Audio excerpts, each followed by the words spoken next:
بسم الله الرحمن الرحيم سبح اسم ربك الأعلى الذي خلق فسوى والذي قدر فهدى والذي أخرج المرعى فجعله غثاء نحوا سنقرئك فلا تنسى إلا ما شاء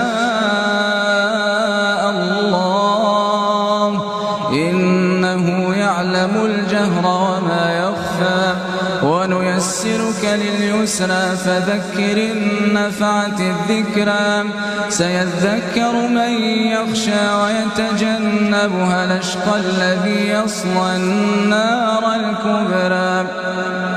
ثم لا يموت فيها ولا يحيا قد أفلح من تزكى وذكر اسم ربه فصلى بل تؤثرون الحياة الدنيا والآخرة خير وأبقى إن هذا لفي الصحف الأولى صحف إبراهيم